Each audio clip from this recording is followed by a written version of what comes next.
내 안에 있는 하이드라는 제목으로 하나님의 말씀 선포합니다. 우리가 계속해서 마태복음 23장에 나와 있는 7가지 그 저주에 대해서 살펴보고 있는데요. 지난주에 우리가 첫 번째부터 네 번째까지 살펴봤고, 오늘은 5번째에서 7번째 화와 예루살렘을 향한 예수님의 탄식에 대해서 살펴보고 있습니다. 어떻게 이렇게 매섭게 예수님께서는 책망을 하시는가요? 오늘의 본문으로 볼 때 겉과 속이 너무 다른 그들의 이중성과 거짓과 위선에 대한 이러한 것이기 때문입니다. 오늘 설교 제목이 좀 특이하지 않나요? 뭐죠? 내 안에 있는 하이드라고 잡아봤는데요. 하이드가 누굴까요? 무엇을 뜻할까요? 예. 지킬 박사와 하이드, 로버트 스티븐슨의 소설인 지킬 박사와 하이드에서 인용을 해봤습니다. 좀 새롭죠, 그죠? 내 안에 있는 하이드. 이 책은 인간의 내면에 공존하는 선과 악과 그 이중성에 대해서 잘 다루고 있는데요. 지킬 박사는 매우 존경하는 이러한 존경받는 과학자죠. 사회적인 지위와 품격이 있고 엄격한 도덕성과 선을 대변하는 이러한 인물입니다. 반면에 그 하이드는 어떠한 인물로 나타나고 있나요? 선한 본성 뒤에 숨겨진 인간의 원초적인 그 욕망, 그리고 폭력성, 잔인함, 그리고 악을 대변하는 인물로 나와 있죠. 그래서 지킬 박사와 하이드가 인간의 이중성을 매우 잘 묘사해주고 있는 소설로 나타내주고 있는데요. 지킬 박사가 하이드가 돼서 매우 잔인한 죄를 저지르지 않습니까? 학대하고 심지어 살인까지 서슴지 않죠. 그러나 이 아슬아슬한 이중 생활은 하이드의 자살로 끝맞게 되는데요. 결국 이 상반된 두 사람이 한 사람이다 이렇게 드러나게 되었고, 지킬 박사와 하이드가 동일한 인물이라는 것을 보게 되는 거죠. 우리도 이러한 화이슬 진저 외식하는 서기관들과 바리새인들이요 계속해서 예수님께 직격탄을 날리고 있는데요. 우리 안에도 이러한 인간의 잔인함과 거짓과 악함이 숨어 있다는 것을 우리가 인정하고 있습니까? 또 예수께서 저주하셨던 혹독한 책망이 나와 아무 상관이 없다고 또 생각하고 있지는 않나요? 그러나 우리가 로마서 7장에 사도 바울의 탄식을 눈여겨봐야 됩니다. 오호라 나는 곤고한 저러다 이 사망의 몸에서 누가 나를 건져내랴. 이것을 거울로 삼아 이 본문을 통해서 나를 돌아보는 이러한 시간 되면 좋겠습니다. 우리 25절 26절 같이 한번 읽어보겠습니다. 시작. 화이슬진저 외식하는 서기관들과 바리새인들이여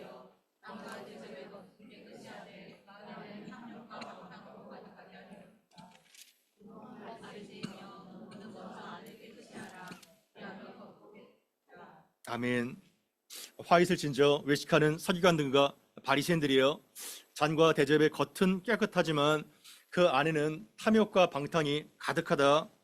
그래서 눈먼 너희여 먼저 너희 안을 깨끗하게 하라. 그리하면 겉도 깨끗하게 될 것이다. 이렇게 말씀하고 있습니다. 겉만 번지르르 하고 근사해 보이지만 속은 온갖 거짓과 방탕으로 가득돼 있다는 것을 보여주고 있어요. 여러분들이 식당에 갔는데 겉의 잔은 너무 반짝반짝거려요. 그러나 속에는 온갖 오물이 가득 들어있다면 그 컵으로 먹을 수가 있겠어요? 그런 것이죠. 우리 시대는 과연 그 이미지가 권력과 돈이 되는 이러한 시대에 살고 있습니다. 이들이 바로 이미지 메이킹을 잘 한 거에 된 거예요. 겉으로 보이는 스펙과 능력과 이런 것들이 이미 욕망이 경배가 되는 우상이 되고 있는 것입니다. 외모가 필요 있을까요? 필요 없을까요? 외모는 되게 중요합니다. 외모를 신경 안 쓰게 된다는 것은 이 본문의 말씀을 좀 곱게 하는 거예요. 외모 중요합니다. 그러나 그들의 실수가 뭐예요? 외모가 그 이미지 관리가 하나님 자리를 대체하게 된 거예요. 그것이 문제죠. 그래서 에베소서 3장 16절 이하를 한번 봅시다. 어떻게 보면 이 본문의 대안이 될 수 있어요. 같이 한번 읽어봅시다. 시작. 그의 영광의 풍성함을 따라 그의 성령으로 말미암아 너희 속사람을 능력으로 강건하게 하시오며 믿음으로 말미암아 그리스도께서 너희 마음에 계시게 하시옵고 너희가 사랑 가운데서 뿌리가 박히고 터가 굳어져서 능히 모든 성도와 함께 지식에 넘치는 그리스도의 사랑을 알고 그 너비와 길이와 높이와 깊이가 어떠함을 깨달아 하나님이 모든 충만하신 것으로 너희에게 충만하게 하기를 구하노라. 아멘. 한 말씀 한 말씀이 얼마나 참 보석 같습니까? 사도 바울의 에베소 교회를 향한 기도가 처음에 나와 있는데요. 첫 번째 기도의 제목이 뭔가요? 그의 성령의 능력으로 말미암아 너희 속사람을 능력으로 강건하게 하시오며 속사람이 성령으로 강건하게 되는 것, 그것이 바로 그의 첫 번째 기도의 제목입니다. 저의 소원도 여러분들의 속사람이 성령의 능력으로 강건하게 되기를 바랍니다. 속이 건강해야 겉으로 건강이 되게 되죠. 속이 병들었는데 어떻게 겉을 아무리 꾸며도 나타나게 될 수밖에 없겠죠. 그렇다면 어떻게 속사람이 강건해질 수 있을까요? 바로 그 밑에 나오죠. 믿음으로 말미암아 그리스도께서 너희 마음에 계시게 하시옵고, 아멘. 우리의 마음에 그리스도를 모실 때 우리는 속사람이 강건하게 될 수가 있는 거예요. 그래서 사랑받는 사람은 어떤 사람인가요? 가장 예쁘고 아름다웠고 멋져요. 사랑받는 사람이 그런 것입니다. 그래서 능히 모든 성도와 함께 지식이 넘치는 그리스도의 사랑을 알고 하나님의 사랑을 알고 깨달을 때 우리는 그 사랑 안에 거하게 되는 것입니다. 그래서 그 사랑이 얼마나 광대하고 장엄한지, 그 그리스도의 사랑의 넓이와 그 사랑의 길이와 그 사랑의 높이와 그 사랑의 깊이가 어떠함을 깨달아서 너희가 그 그리스도의 사랑으로 충만하게 되기를 원한다, 이렇게 기도하고 있는 것입니다. 얼마나 위대한 기도입니까? 여러분들의 기도가 이렇게 되기를 바랍니다. 그 그리스도의 사랑의 그 넓이와 그 길이와 그 높이와 그 깊이가 충만하게 될 때 우리는 아주 작은 지식으로 평생 써먹는 것이 아니라 날마다 예배 때마다 그 사랑을 깨닫게 되는 것입니다. 그 넓이는 어떠한 사랑인가요? 유대인과 이방인과 그 어떠한 죄인도 다 품으시는 그 사랑의 넓이를 가늠할 수가 없겠죠. 그 길이는 어떤가요? 태초부터 창세부터 영원까지 그 사랑의 길이를 감히 가늠할 수가 없을 것입니다. 높이는 죄인을 하늘 보좌 꼭대기까지 올리시는 그 사랑의 높이고, 깊이는 가장 낮은 곳까지 찾아가셔서 그 십자가의 낮아지심으로 죄인된 우리를 구원하신 그 사랑의 깊이를 여기서 알게 되는 것입니다. 그래서 충만한 사랑은 어디서부터 발원되는 걸까요? 그 속에서부터 나오는 것입니다. 외적으로 그 배에서 생수의 강이 흘러 넘칠 때 안에서 그 충만한 그리스도의 사랑이 밖으로 피출되어 나오는 것입니다. 아멘. 그것이 바로 바른 순서죠. 외부에서부터 나에게 주어지는 것이 아니라 내 속에서부터 성령께서부터 흘러나오게 되는 그 사랑, 그것이 우리의 속사람의 변화이며 안이 깨끗하게 될 때 겉으로 나타나게 되는 그러한 사랑으로 발전되게 되는 것입니다. 여러분들의 안이 먼저 깨끗하게 되기를 바랍니다. 성령으로 말미암아 우리의 사람이 깨닫게 되는 거예요. 속에서부터 그 배에서 생수의 강이 터져 나오게 되는 것입니다. 여섯 번째 화도 거의 마찬가지 맥락인데요. 27절부터 28절까지 같이 한번 읽어보겠습니다. 시작. 화 있을진저 외식하는 서기관들과 바리새인들이여,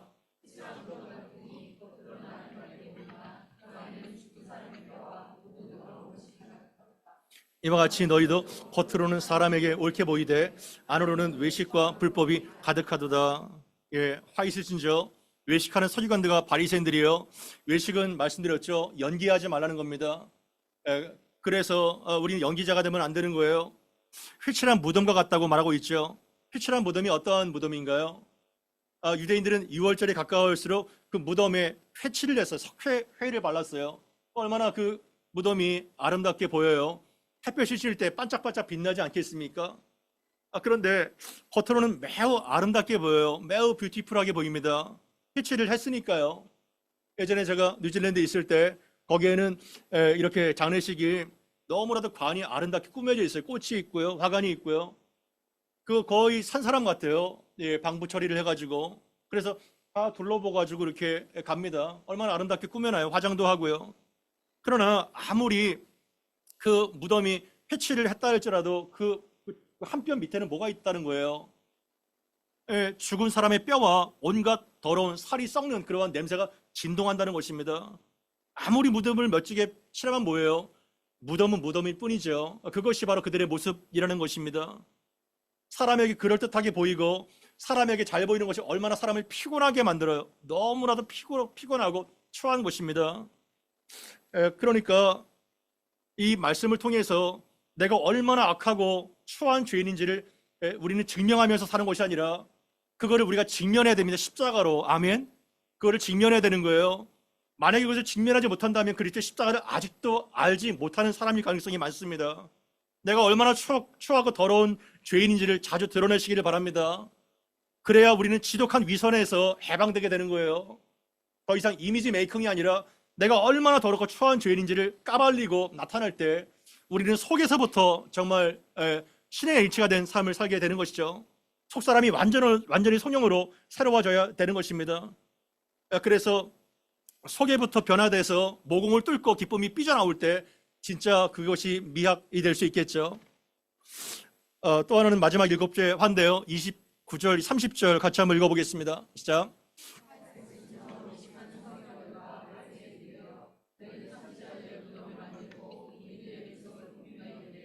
만일 우리가 우리 조상 때에 있었더라면 우리는 그들이 선지자의 피를 흘리는데 참여하지 아니하였으리라 하니. 아멘. 이것이 바로 7번째 화이이면서 첫 번째부터 7번째 전체를 아우르는 그러한 화이입니다.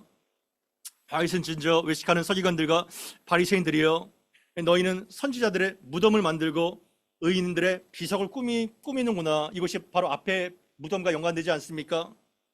예수님 당시의 종교 지도자들은 죽임을 당한 옛 선지자들을 경배하고 또한 존중의 의미로 무덤을 화려하게 꾸미고 의인들을 위해서도 기념비를 마련했다고 합니다. 기념비를.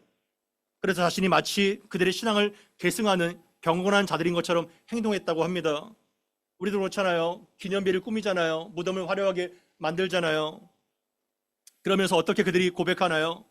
만일 우리가 우리 조상 때에 살았더라면 말이야, 우리는 조상들처럼 선지자들의 피를 흘리지 않았을 거야.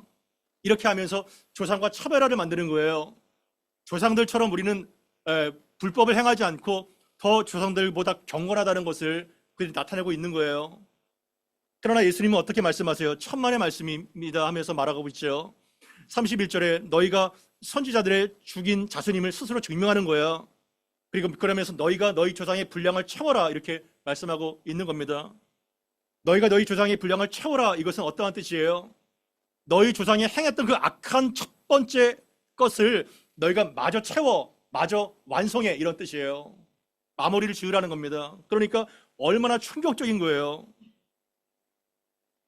그러니까 우리가 조상 때에 살았다면 우리는 그러한 실수와 악행을 범하지 않았을 거야. 조상들보다 더 선하고 경건한 자이라는 것을 지금 드러내고 있는 거예요. 아름답게 무덤을 꾸미면서. 여러분, 좋은 말씀을 듣고 좋은 교회를 다니면서 좋은 것들을 듣는다고 해서 그 사람이 좋은 신자일까요? 천만의 말씀이에요. 천만의 말씀입니다. 한국교회, 내노라는 교회, 말씀이 깨어있는 교회 다녀도요, 그거는 별개의, 물론 좋은 영향을 미칠 수 있겠죠. 그러나 좋은 신자는요, 자기가 좋은 성도라고 아예 생각조차도 못해요. 그런 생각을 안 합니다. 나는 그래도 저 사람보다는 낫지. 그렇다면 바리새인들의 그 누룩이 독이 벌써 퍼져가는 거예요, 그 사람에게. 그러니까 말씀을 나에게 적용해야 됩니다. 저 사람이나 내 남편이나 내 자식이 아니라 김 집사나 박 집사가 아니라 나에게 적용할 때 그것은 이것을 바르게 듣는 거예요. 나도 조상과 다르지 않아요. 저 사람과 내가 다르지 않습니다. 거의 도찐 개찐인 거예요. 그래서 그들의 도덕적 우월감을 폭로하시는 겁니다. 너희가 만약에 이렇게 얘기한다면 너희가 스스로 불법을 저지른 자손임을 스스로 자증하는 거야. 이렇게 말을 하고 있는 겁니다. 그러면서 32절의 말씀은 데살로니가 전서 2장 14절 이하와 아주 맥을 같이 합니다. 같이 한번 읽어보시죠. 데살로니가 전서 2장 14절 이하를 같이 한번 읽어보겠습니다. 시작.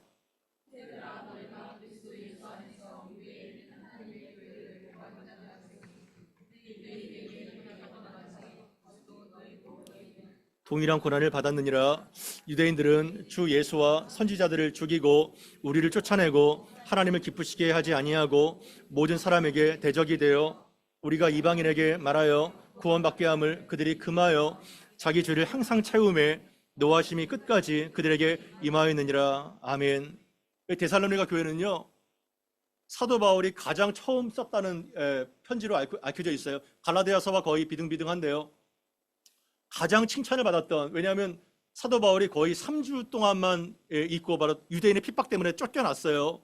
그러나 이 조산한 것 같은 교회가 엄청나게 잘 자라는 거예요. 여러분, 제가 3주만 이렇게 설교하고 공안에서 쫓겨났다고 해봐요. 그런데 이 은혜 교회가 엄청나게 잘 자란 거예요. 3주 그 초신단대도 다 그러한 상태입니다. 그래서 말을 하는 거예요. 그리스도 예수 안에서 유대에 있는 하나님의 교회들을 너희가 본받는 자가 되었구나. 예루살렘 교회와 방불하구나. 그들이 유대인들에게 고난을 받은 것 같이 너희도 너희 동족 이방인들에게 고난을 받고 있구나. 고난을 받는 것이 훈장이에요. 고난을 받는 것이. 여러분의 삶 가운데 복음 때문에 고난이 없다면 그 가짜 십자가 될 가능성이 굉장히 많아요. 어떻게 고난을 안 당할 수가 있어요?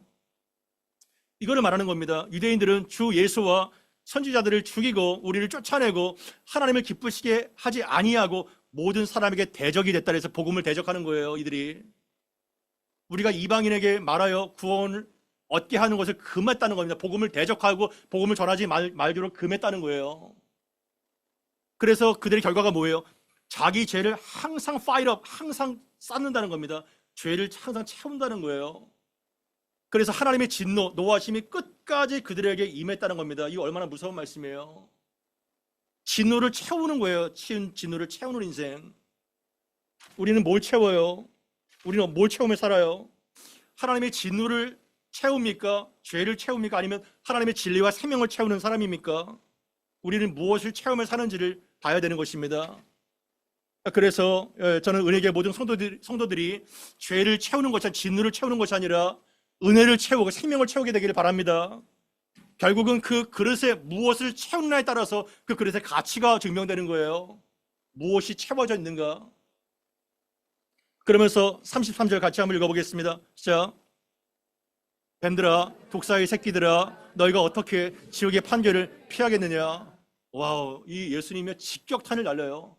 뱀들아, 독사의 새끼들아, 너희가 어떻게 지옥의 판결을 피할 수 있겠느냐? 지옥의 판결을 피할 수가 없다는 겁니다. 예수님 완전히가 꼭지가 그냥 이렇게 틀어졌어요. 그렇게 온유하고 겸손한 예수님, 이게 예수님 입에서 나온 게 의심할 정도로 왜 그렇게 분노하셨을까요? 예수님. 그렇다고 해서 여러분 이거 우리가 말하면 안 돼요. 우리는 달라요. 예수님이 아니에요.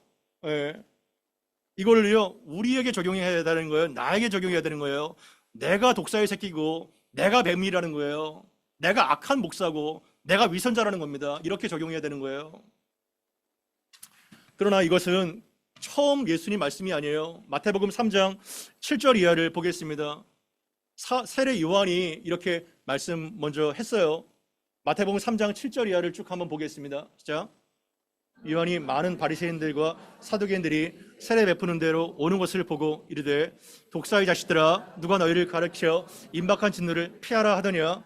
그러므로 회개에 합당한 열매를 맺고 속으로 아브라함이 우리 조상이라고 생각하지 말라. 내가 너희에게 이르노니 하나님이 능히 이 돌들로도 아브라함의 자손이 되게 하시리라. 이미 도끼가 나무 뿌리에 놓였으니 좋은 열매를 맺지 아니하는 나무마다 찍혀 불에 던져지리라. 나는 너희에게 회개하기 위하여 물로 세례를 베풀거니와 내 뒤에 오시는 이는 나보다 능력이 많으시니 나는 그의 신을 들기도 감당하지 못하겠노라. 그는 성령과 불로 너희에게 세례를 베푸실 것이요. 아멘. 너무나도 중요한 여기에 답이 되는 말씀이에요. 세례 요한이 누구를 향해서 이 말씀을 하고 있습니까? 바리새인들과 사두개인들, 그 당시의 종교 지도자들에게 이미 책망하시고 구원의 길을 제시한 역할을 하고 있었던 거예요. 이 독사의 자식들아 누가 너희를 가르쳐 임박한 진노를 피하라 하더냐. 예수님 말씀하고 똑같잖아요. 지옥의 판결을 피할 수가 없다는 것입니다. 왜 이렇게 혹독한 이러한 책망을 받았을까요? 그들이 회개하지 않았기 때문에, 회개에 합당한 열매를 맺지 않았기 때문에 너희가 회개하고 진정으로 회개에 합당한 열매를 맺어라 이렇게 권고를 했던 것입니다. 그리고 그들은 속으로 아브라함이 우리의 조상이야, 우리는 당연히 구원을 받지, 이렇게 생각하지 말라는 것입니다. 하나님의 능히 이 돌들로도 아브라함의 자손 하나님의 자녀가 되게 하시겠다고 말씀하고 있는 거예요. 이 돌들은 뭘까요? 이 돌들은 뭘까요? 돌이 가치롭게 여겨지나요? 돌이 있고 보석이 있어요. 무엇을 주시겠어요? 보석을 주겠죠. 돌은 아무런 가치가 없이 취급됐던 이방인들과 죄인들과 그들을 말하는 거예요. 너희가 정말 사람 취급도 하지 않았던 그 이방인들과 죄인들조차도 하나님께서는 아브라함의 자녀가 될 수 있게 한다는 겁니다. 너희가 좋은 열매를 맺지 않으면 이미 도끼가 나무 뿌리에 있기 때문에 찍혀서 다 불에 던져질 거라는 거예요. 나는 너희로 회개케 하기 위해서 물로 세례를 베풀지만 내 뒤에 오시는 예수께서는 나보다 엄청난 능력이 많으신 정죄자이니 나는 그의 신을 들기도 감당하지 못할 존재라는 겁니다. 그러면서 세례요한이 중요한 말씀을 하는데요. 그는 예수님은 무엇으로 세례를 베풀어요? 성령과 불로 너희에게 세례를 베풀 것이요. 아멘. 성령과 불로 베푼다는 거예요. 불같은 성령이 바로 오순절 성령 강림 때 임하게 된 것이죠. 그것이 있을 때 우리의 그 더러운 죄가 성령의 불로 태워지게 되고 정결하게 되는 것입니다. 불은 두 가지죠. 심판의 불이 있지만 이 여기서 나타나는 불은 정화시키는 불, 태우는 불, 이러한 불이에요. 여러분들에게 성령과 그 불이 임하게 되기를 바랍니다. 불이 임할 때 우리의 모든 더러운 것들이 태워지면서 속부터 정화가 되는 역사가 나타나게 되는 것입니다. 그리고 회개에 합당한 열매를 맺어야 되는 것이죠. 그렇지 않으면 이러한 엄청난 저주가 판단이 바로 우리에게 임하게 될 것입니다. 그리고 나서 예수께서는 또 어떻게 말씀하시나요? 34절에서 36절까지 같이 한번 읽어보겠습니다. 시작. 그러므로 내가 너에게 선지자들과 지혜 있는 자들과 서기관들을 보내매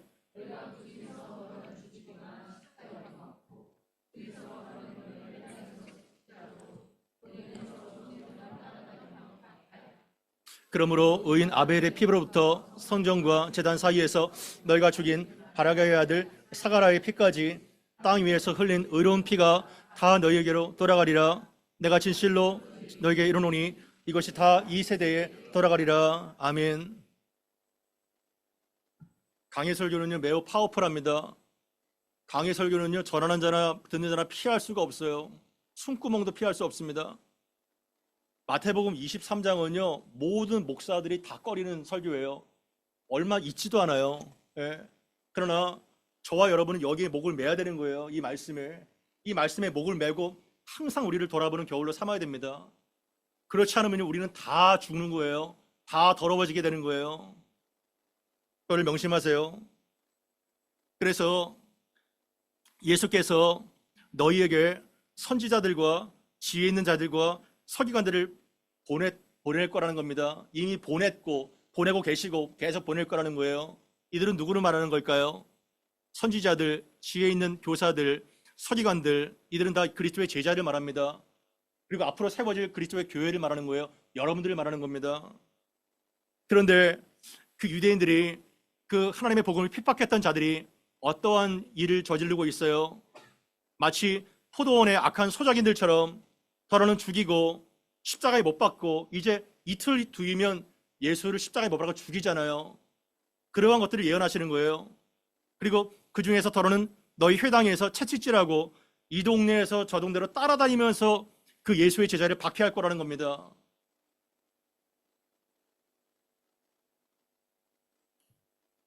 오늘 교사주일이죠. 교사가 누구예요? 하나님이 파송한 그리스도의 제자들, 목자와 교사가 그런 역할인 거예요. 그들을 존중하고 하나님의 말씀을 잘 듣고 순종하고 있나요? 우리 교회는 얼마나 목회자의 권위가 땅바닥에 떨어져 있는 그러한 불쌍한 시대에 살고 있어요. 너무 불쌍한 시대예요. 너무 악한 시대입니다. 그리고 본인들은 이 중책을 잘 수행하고 있나요? 돌아보게 되는 거죠. 그러므로 의인 아벨의 피로부터 너희가 죽인 바라가의 아들 사가라의 피까지 땅에서 흘린 의로운 피가 다 너희에게로 돌아가게 될 것이고 다 이 세대에 돌아가게 될 것이다. 두 번이나 말씀하시죠. 의인 아벨은 누구예요? 첫 번째 인류의 살인을 당한 사람이 아닙니까? 그 사람을 예수님은 뭐라고 평가하세요? 의인이라고 평가하시고 최초의 순교자라고 평가하시는 거예요. 최초의 순교자가 바로 아벨이라는 겁니다. 그리고 바가라의 아들 사가랴는 어떠한 사람일까요? 사가랴는 인물이 많죠, 성경에. 그러나 여기에서 사가랴는요 역대하 24장 20절 21절이 그 답이에요. 역대하 24장 20절 이하를 한번 읽어봅시다. 시작. 예, 하나님의 영이 제사장 여호야다의 아들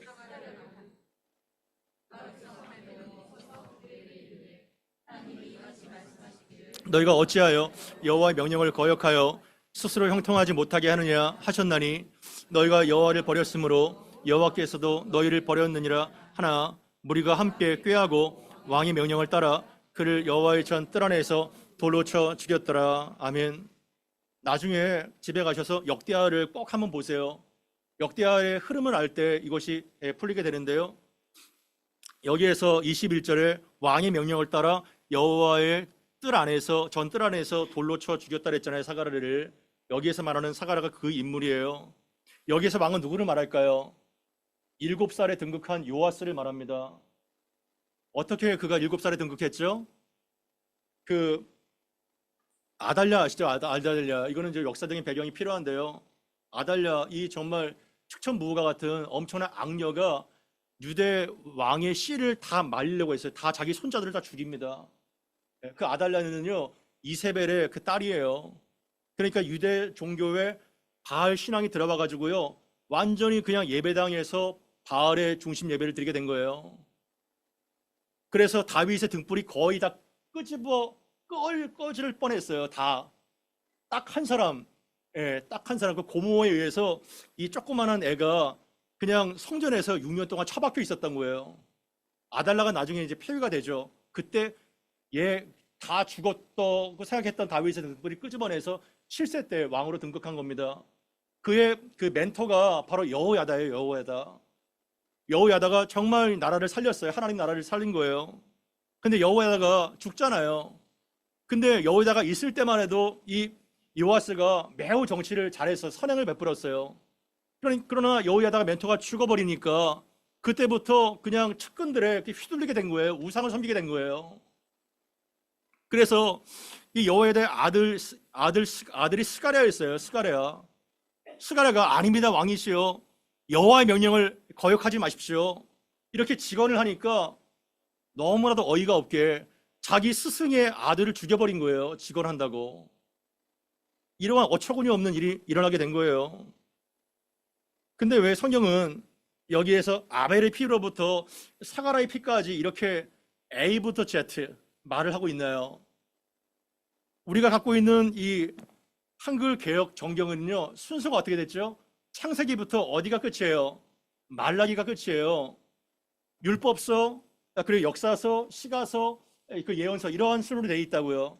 그러나 히브리인들, 그 유대인들이 갖고 있는 성경은요, 배치가 달라요. 그들의 배치는 역대기가 마지막 끝입니다. 역대기가. 그러니까 예수님께서는 뭐라고 말씀하시냐면 창세부터 역대기 끝까지 너희는 처음부터 끝까지 선지자를 죽인 놈들이다, 이렇게 말하고 있는 거예요. 아시겠어요? 그 맥락을요. 그들의 패역함이 아무 죄가 없는 의로운 피를 아벨부터 끝까지 사가랴까지 다 죽였기 때문에 그 엄청난 피의 심판이 너희에게로 돌아갈 거다, 이렇게 선언하시는 거예요. 얼마나 무서운 말입니까? 그러면서 이제 마지막 7번째 화를 마치시면서 예수님께서 극도의 탄식과 통곡을 하시는 장면이 바로 37절 이하에 나오는 거예요. 같이 한번 읽어봅시다. 시작. 예루살렘아, 예루살렘아, 선지자들을 죽이고 내게 파송된 자들을 돌로 치는 자여, 암탉이 그 새끼를 날개 아래 모음과 같이 내가 내 자녀를 모으려 한 일이 몇 번이더냐. 그러나 너희가 원하지 아니하였도다. 보라, 너희 집이 황폐하여 버려진 바 되리라. 내가 너희에게 이르노니 이제부터 너희는 찬송하리로다. 주의 이름으로 오시는 이여 할 때까지 나를 보지 못하리라 하시니라. 아멘. 너무 이상하지 않아요? 지금 7개의 화를 그냥 쏟아내면서 엄청나게 예수님 업돼 계시잖아요. 그러나 갑자기 직격탄을 막 날리시면서 분노하셨는데 37절 이하부터는 완전히 그냥 분위기가 확 바뀌면서 통곡하시고 슬퍼하시고 우시는 거예요. 누구를 향해서? 예루살렘 성전을 바라보면서. 예루살렘은 2번이나 불러요. 예루살렘아, 예루살렘아. 탄식이 나오는 겁니다. 선지자들을 죽이고 아벨부터 스가랴까지 계속 죽이고 반역하고 내가 너희가 파송된 자를 돌려 쳤던 자여, 얼마나 너희가 끔찍한 죄를 저질렀느냐. 돌아오라고, 하나님께로 돌아오라고 그토록 많은 선지자를 보냈는데 그들을 거부하고 복음을 대적하지 않았느냐. 그러나 암탉이 그 새끼를 날개 아래 모음과 같이 내가 너희를 몇 번이나 모으려고 수도 없이 모으려고 했더냐. 그거를 말하고 있는 거예요. 그러나 너희가 원하지 아니하였도다. 저는 시골에 살았기 때문에요. 이거 너무 많이 봤어요. 암탉이 제 새끼를 날개 앞에 푼 것 같이 이렇게 된 그 쪼리 같은 게 있잖아요. 그리고 이제 아침마다 제가 하는 게 뭐냐면 닭장 가가지고 이렇게 뭐죠? 달걀 하나씩 갖고 오는 거예요. 얼마나 따뜻한지 몰라요. 그러니까 비가 오거나 어떤 위협이 있을 때 매가 돌 때 암탉이 이 병아리 새끼들을 다 모으잖아요. 그 날개 그늘 아래에 있을 때 안보가 되는 거예요. 아멘. 여러분들이 그 날개 그늘 안에 전능자의 그늘 안에 있기를 바랍니다. 그것이 우리가 사는 길이에요. 그러나 이들은 원하지 않았어요. 반역했어요. 벗어나려고 하나님을 등져서 주체적으로 살려고 했어요. 그러나 계속해서 예수님께서는 그 새끼를 날개 안에 모으려고 얼마나 여러 번 반복했더냐. 그러나 누가 원하지 않았어요. 너희가 원하지 아니하였도다. 너희가 원하지 아니하였도다. 애끓는 사랑을 표현하시는 거예요. 애끓는 사랑을 끝까지 거부하지만 그들에게 포기하지 않는 하나님의 사랑을 지금 심정적으로 나타내고 있는 거예요. 우리는 기계가 아니에요. 우리는 자발적으로 하나님을 마음과 목숨과 뜻을 다하여 사랑을 선택할 수 있도록 부름받은 자발적 하나님의 자녀입니다. 아멘. 우리는 자발적인 거예요. 그래서 가치가 있는 거예요. 데이트 폭력 같은 무서운 살인이 있잖아요. 얼마나 전 끔찍하고 무지합니까? 그러나 하나님은요, 너무 인격적. 하나님은 너무 인격적. 너무. 절대로 강요하거나 폭압을 저지르지 않아요. 우리를 끝까지 기다립니다. 끝까지 기다려요. 정말 말도 안 될 정도로 끝까지 기다립니다. 그래서 우리가 지옥의 심판을 받아도요, 왜 사랑의 하나님이 우리를 지옥에 보내냐? 사랑의 하나님과 대치가 되는 것이 아니냐? 절대로 그런 변명할 수가 없어요. 왜냐하면 누구의 책임이에요? 너희가 원하지 않았도다. 우리 책임인 거예요. 하나님 책임 아니에요. 우리의 완악함과 강팍함이 책임인 거예요. 그러면서 예루살렘을 향해서 이토록 통곡하고 그들을 마지막으로 부르시지만 참 재미있는 표현이 뭐예요? 보라, 너희 집이 황폐하여 버려진 바 되리라. 너희 집, 예루살렘 성전을 향해서 너희 집이라는 거예요. 이 말이 처음 나와요. 원래 예수님은 성전을 어떻게 부르셨어요? 아버지의 집, 그리고 내 집. 내 집은 만민의 기도하는 집이다. 내 집인 거예요. 하나님의 인자가 있었던 내 집인 거예요. 아버지 집인 거예요. 그러나 완강히 하나님을 끝까지 거부했던 그 예수님 이제 떠나시잖아요. 다음 주에 살펴볼 24장 1절에 예수께서 성전에서 나와서 가실 때 성전을 떠나시는 거예요. 그러니까 떠나시니까 누구의 집이에요? 이제는요? 너희 집이죠. 예수님 집이 아니에요. 하나님의 집이 아니에요. 하나님의 임재가 있을 때 하나님의 집이지, 하나님이 떠나면 하나님의 집이 아니고 누구의 집이에요? 너희 집인 거예요. 그렇다면 우리 공동체는, 은혜 공동체는 하나님의 집인가요? 너희가 렌트해서 사용하는 하나의 공간인가요? 우리는 정직하게 돌아봐야 됩니다. 하나님의 임재가 머물고 있나요? 은혜가 머물고 있는 하나님의 집인가요? 아니면 그냥 렌트해서 쓰고 있는 공간에 불과한가요? 여기에 하나님의 온기가 있나요? 용서가 있나요? 하나님의 임재가 있나요? 계속해서 우리도 그들의 조상들처럼 거부하고 돌로 치고, 뭘 돌로 실제로 치진 않지만 거부하고 하나님의 말씀을 내팽개치고 살고 있지 않나요? 그것이 바로 너에게 보낸 선지자들을 친다는 겁니다. 저는 은혜교회가 정말 예수께서 주인 되신 집이 되기를 바랍니다. 정말 그래요. 목사도 장로도 그 어떠한 사람도 절대로 주인이 될 수가 없어요. 오직 예수 그리스도께서 교회의 주인이시고 머리이십니다. 이거를 잊지 마십시오. 그러면서 마지막에 39절에 이제부터는 너희가 찬송하리라다 주의 이름으로 오시는 이여 할 때까지 나를 보지 못할 거야. 이 말씀을 딱 말씀하시고 성전을 떠나버리시는 겁니다. 이 말씀이 어떠한 뜻일까요? 너희가 이제 나를 보지 못할 거야. 주의 이름으로 오시는 이여 할 때까지. 바로 호산나, 그 똑같은 맥락이에요. 호산나. 예. 그 왜 다시 나를 보지 못할 것이라고 예수님 말씀하셨나요? 이틀 뒤에 그들이 예수님을 정확하게 못 박혀 죽이잖아요. 예수님 죽잖아요. 예수님 볼 수 없어요. 예수님 그들의 손에 죽었기 때문에. 그런데 초림 예수님은 이렇게 십자가에 비참하게 죽으시지만 이 39절의 말씀은 재림 예수에 대한 배경을 지금 갖고 있는 거예요. 주의 이름으로 오시는 이요 재림 예수는 온 열방이 주의 이름을 찬송하며 경배받는 영광스러운 왕으로 오실 것입니다. 아멘. 그 재림 예수, 다시 오실 예수, 영광 가운데 임하실 그 예수님께서 반드시 오시게 될 거라는 거예요. 그때는 이제 기회가 없다는 것입니다. 말씀을 정리할까요? 내 안에 숨겨져 있는 하이드와 같은 폭력과 위선과 거짓을 회개하시기를 바랍니다. 우리는 고상하지 않아요. 우리 안에 엄청난 죄가 있다는 것을 인정할 때 우리는 속사람이 성령으로 강건하게 될 겁니다. 또한 불같은 성령께서 우리의 추하고 더러운 죄를 태워주시도록 우리는 기도해야 됩니다. 속부터 변화되어서 새 사람이 될 때 복된 인생을 살게 될 겁니다. 그리고 예수님께서 예루살렘 성을 바라보면서 우셨잖아요. 우셨잖아요. 우리도 나를 보면서 울기를 바랍니다. 우리 가정을 보면서 울기를 바랍니다. 한국 교회를 바라보면서 탄식해야 됩니다. 결국은 우리의 모든 사람은요, 품어야 될 대상입니다. 탄식의 대상이 바로 나라는 것을 잊지 마세요. 그래서 주의 교회들이 성령의 전으로 주 오시는 그날까지 순결한 신부로 그 사명을 감당하는 은혜교회 모든 권속들 되기를 바랍니다. 이런 말씀 기억하며 합심하여 기도하겠습니다.